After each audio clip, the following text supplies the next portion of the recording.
Welcome, Hi, Mama. all of you, to today's lecture. And today's topic for our discussion is a very simple topic in English grammar, that is elements of sentence. So today we will go through the concept of sentence, and later on we would elaborate the essential and important elements of sentence with examples. Let's start. We know that there are words like words, sentence, and paragraph. We listen the sounds like words, sentence, and paragraph. But what actually they mean? Let's have a look. Words can be defined as a meaningful sound or combination of sounds that is a unit of language or its representation in a text. That means words. We can define a sentence as a group of words that has a complete and independent thought.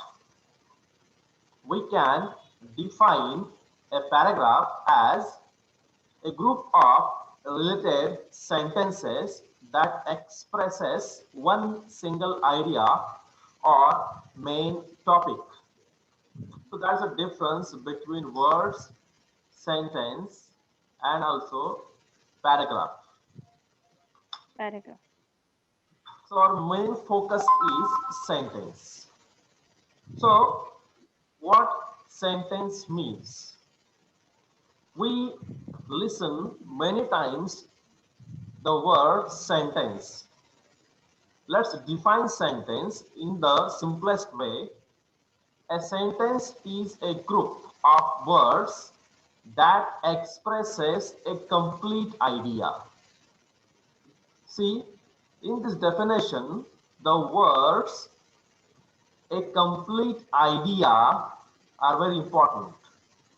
For example, she feels sad. So, this sentence expresses a complete idea, a complete meaning. Let's take, if a group of words expresses successfully a complete meaning, a complete idea, that group of words can be called as a sentence. For example, we just discussed she feels sad. So the meaning of this sentence is complete. Get the complete meaning of the group of words, that is she feels sad. So this is a sentence. More examples we can have, like I like to swim, Jen bakes tasty cookies, Mark will quit his job. So you can find that these three sentences, they have complete meaning, right? So if the combination of the words have complete meaning, automatically that becomes a sentence, right? That's why the present three sentences on our screen, they are complete sentences as they describe a complete idea or complete thought. Let's let's have the next slide. Go through the sentences, please. Can we call these group of words as sentences? The first one is, she gave me the. Second sentence, second group of words actually is, will build the house. Third is, Tony watching a movie.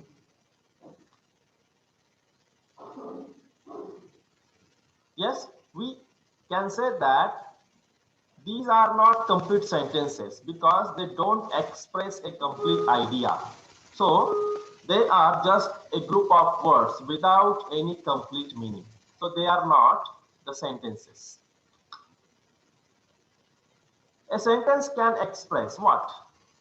A sentence can express a statement like, you are tall, I am a boy, I am an Indian, he is my brother, I am a teacher, you are my student, like that.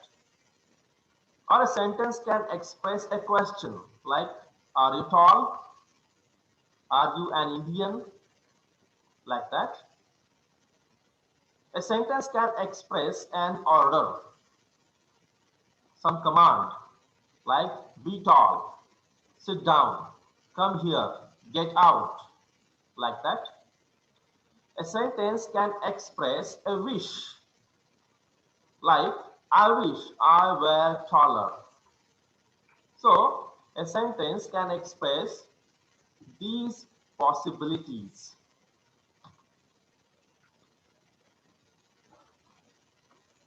So a sentence actually begins with a capital letter.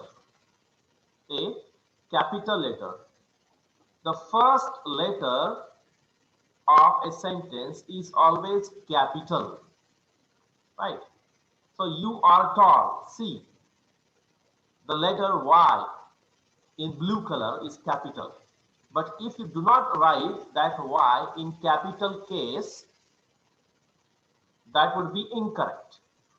See the next example, U, Y in red color, that is incorrect. So in written English, sentences begin with a capital letter. That's the rule we have to keep in mind. Sentences can end with a period.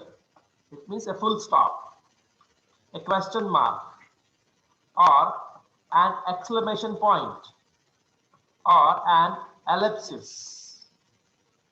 So these are the possible endings of a sentence.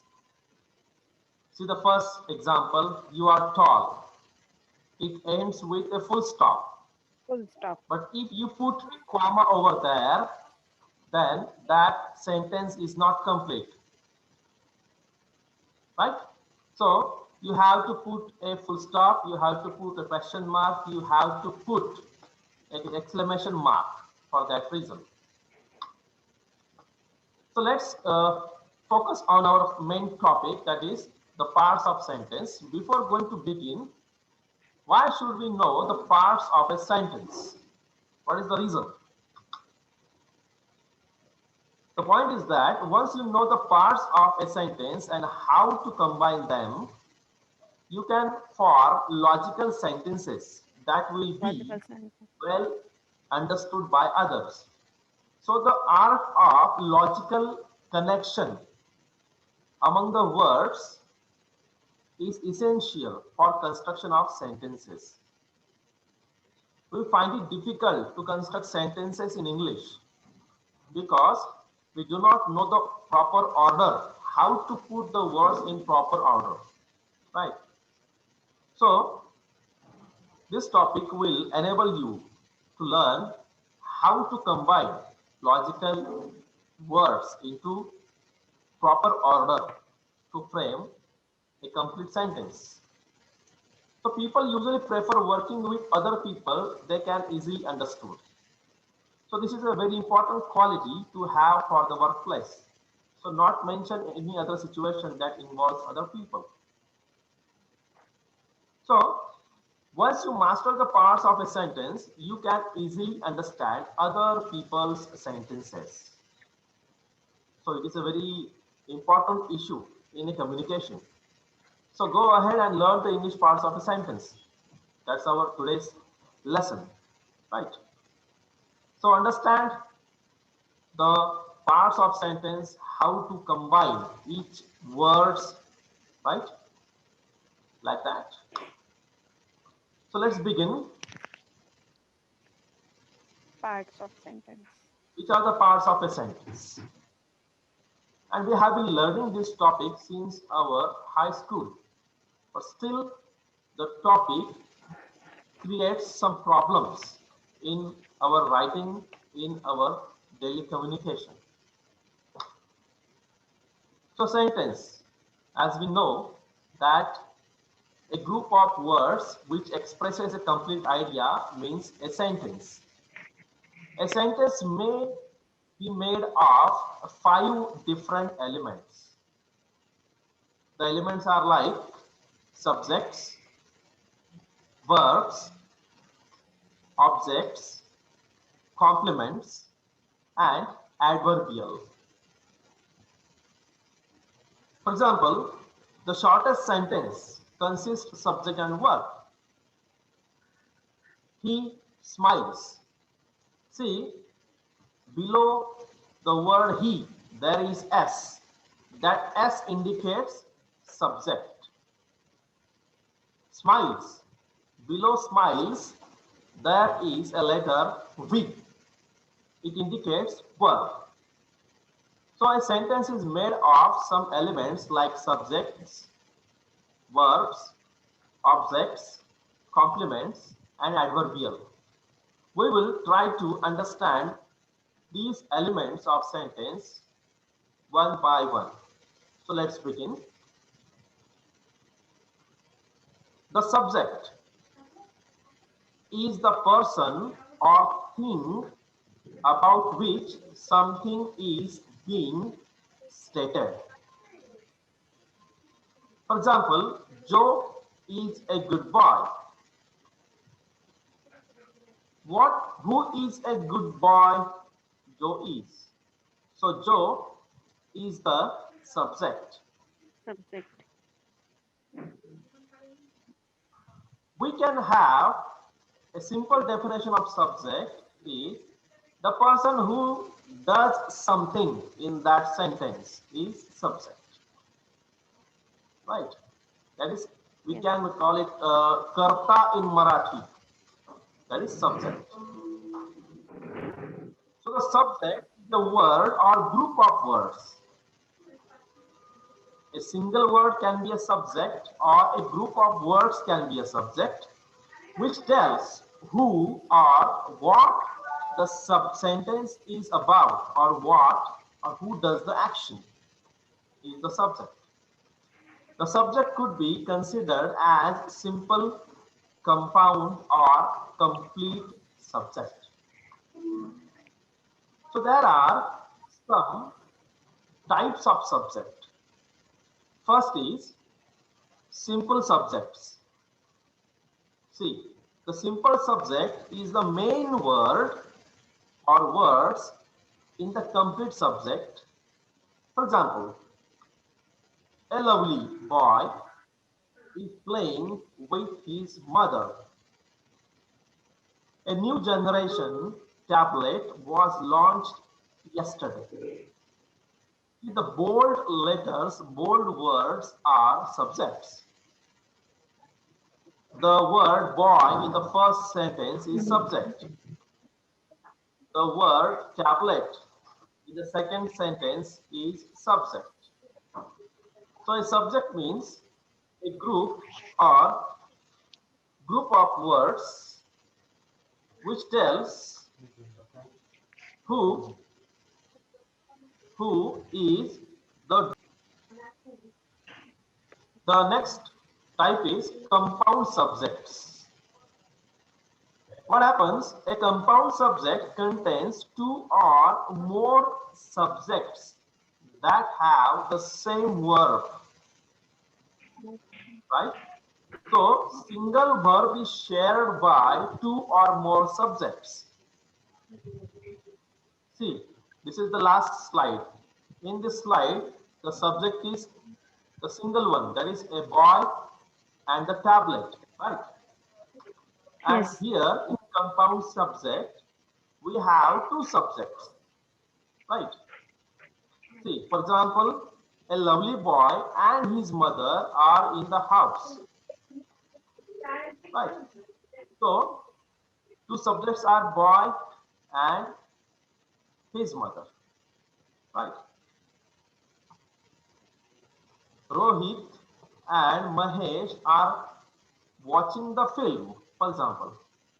So Rohit and Mahesh are watching the film, means compound subjects. See, a new generation tablet or computer was launched yesterday. See the subjects, tablet or computer. Computer. So these are the compound subjects. Next type is complete subjects. In the case of complete subjects, it includes all the words that tell who or what the sentence is about. For example, a lovely boy is playing with his mother. Next example, a new generation tablet was launched yesterday. So what happens in these two cases? The related words, the related words which inform us about who or what the sentence is about. It includes complete subjects. So that's the difference. So any doubt regarding the subject? No, sir. So let's proceed towards the second topic, that is the verbs. Verb. We are very much familiar with the concept of verb in a sentence. So verb is the second most important element in a sentence. It can be just a single word or group of words containing main verb and auxiliary Auxiliary verb. verbs. For example, a single word. They laughed loudly. We love Colombia, like that. The next type is a main verb and auxiliary verb. For example, she had finished her meal when we arrived. Second example, they will be traveling at this time next year. So what happens? What happens?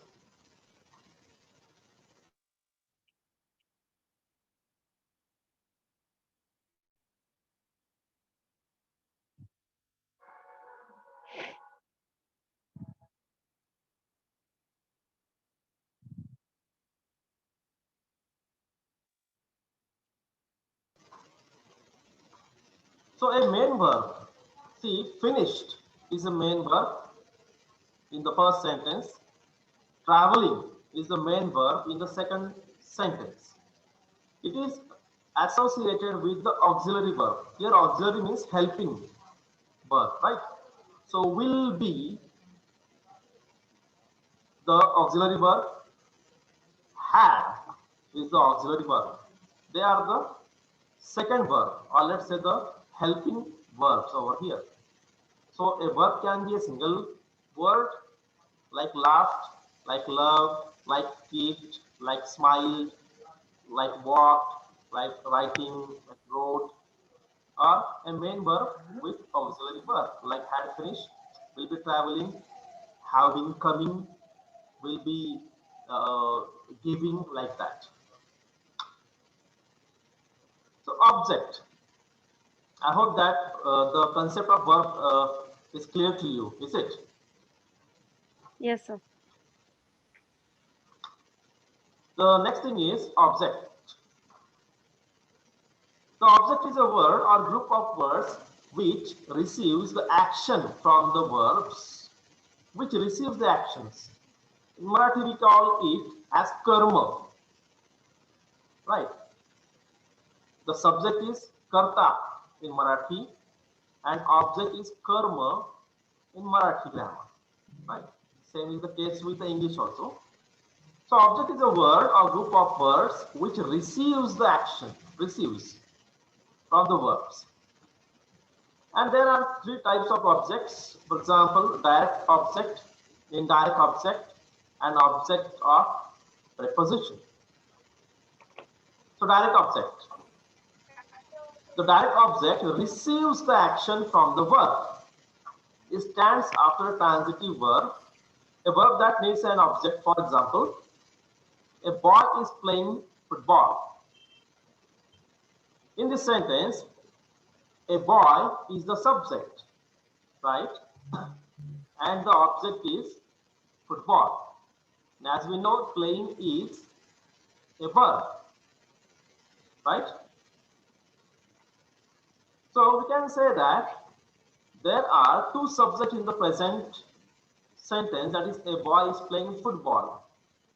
But the boy is the main subject, that is the doer of the action, and the second subject, that is football, becomes object because it is not doing anything, because it is receiving the action from the verb, right?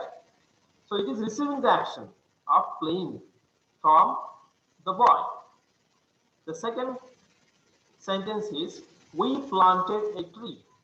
Here, we is a subject. The action is done by we. Planted is a verb and tree is the object, right? Is it clear? Yes, sir. Indirect object. See what happens in the case of indirect object. The indirect object tells who the direct object is for or to. It is used with detransitive verbs, a verb that needs two objects. For example, let's illustrate. My mother bought me a dictionary.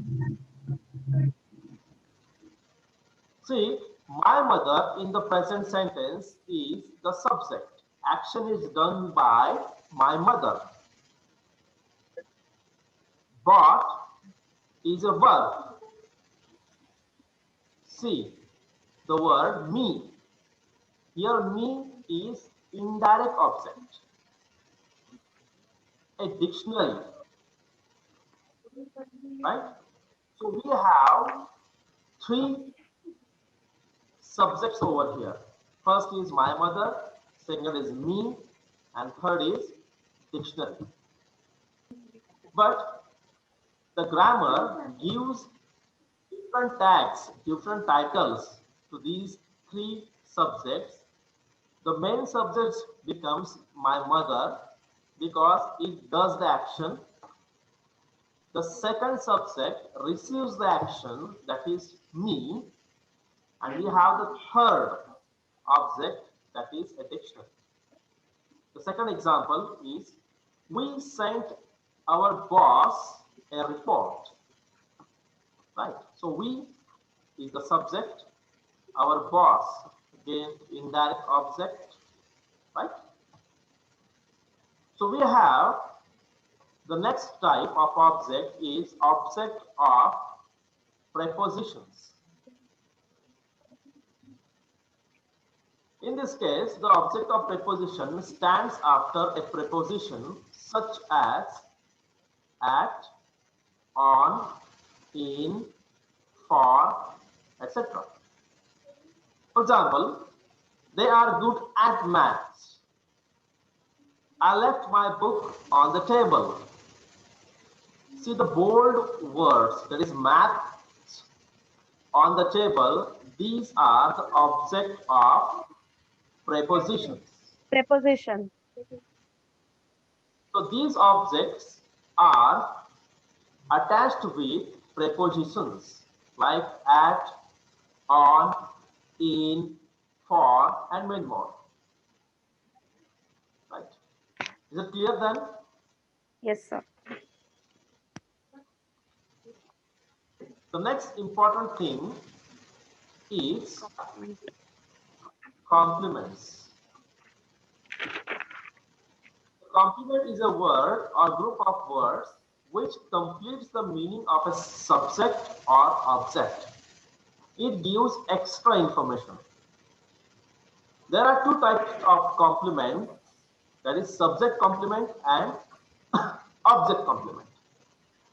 What happens in the case of subject complement?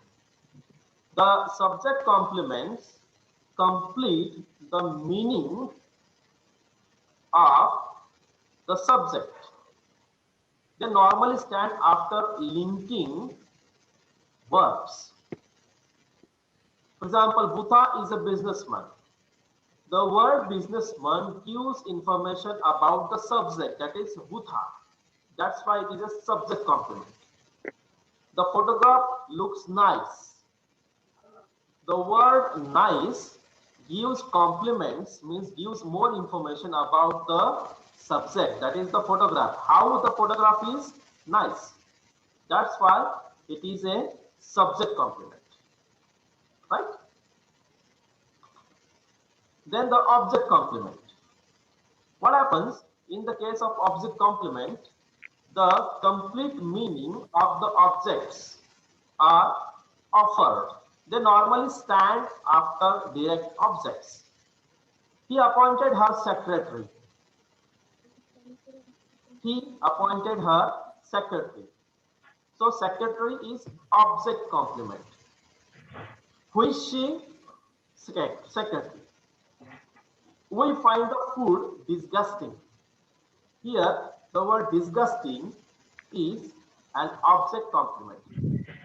The word disgusting gives more information about not the subject but object, that is food.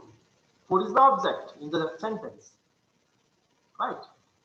In the first sentence, he appointed her secretary. The word secretary gives more information about her, not about he.